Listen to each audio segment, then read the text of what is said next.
Bonsoir et bienvenue sur Tempête de l'info, la chaîne qui vous dit la vérité sans filtre au cœur des réalités du Sahel.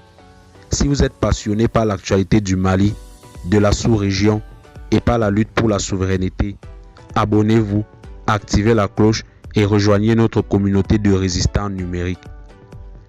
Aujourd'hui, nous plongeons dans une opération militaire puissante menée par les forces armées maliennes contre les hommes du redoutable Iyad Ghali. Une riposte aérienne d'une précision chirurgicale qui pourrait changer le cours de la guerre. On commence. Depuis plusieurs semaines, les renseignements maliens avaient identifié des regroupements suspects dans la région montagneuse de Tengouaten, près de la frontière algérienne.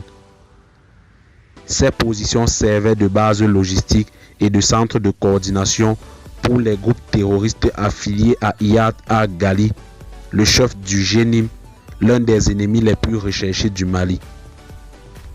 Grâce à des drones de surveillance et à des informateurs locaux, les forces armées maliennes ont confirmé la présence de plusieurs hauts cadres terroristes sur place.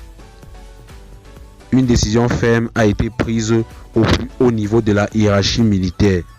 Frapper vite, fort et sans bavure. C'est dans ce contexte que l'état-major a déclenché une opération aérienne d'envergure baptisée Tigre de l'Azawad.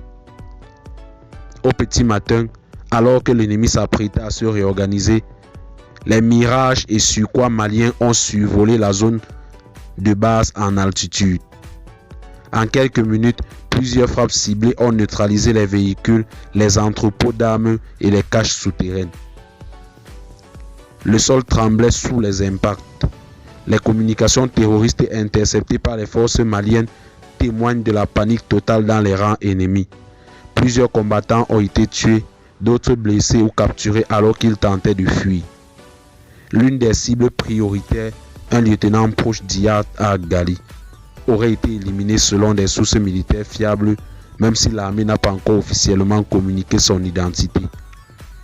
Cette frappe aérienne marque un tournant dans la stratégie offensive des forces armées maliennes. Le message est clair, plus aucun sanctuaire terroriste n'est hors de portée. Les forces armées maliennes, aujourd'hui mieux équipées, mieux formées et mieux renseignées, prennent l'ascendant sur le terrain. Les groupes armés, eux, reculent, se dispersent et perdent en efficacité. Cette opération confirme également l'importance cruciale de la maîtrise du ciel.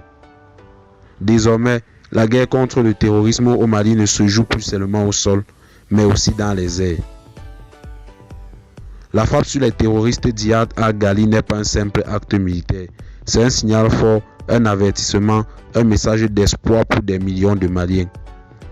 Le Mali se relève, le Mali riposte, le Mali avance. Et vous, qu'en pensez-vous? Cette frappe peut-elle affaiblir définitivement Iyad Ghali? Laissez votre avis en commentaire, c'est très important. Si vous avez aimé ce reportage, abonnez-vous, likez la vidéo et partagez-la autour de vous. Plus nous serons nombreux, plus notre voix portera loin. Merci d'avoir regardé Tempête de l'info. A très bientôt pour une nouvelle plongée au cœur de l'actualité du Sahel.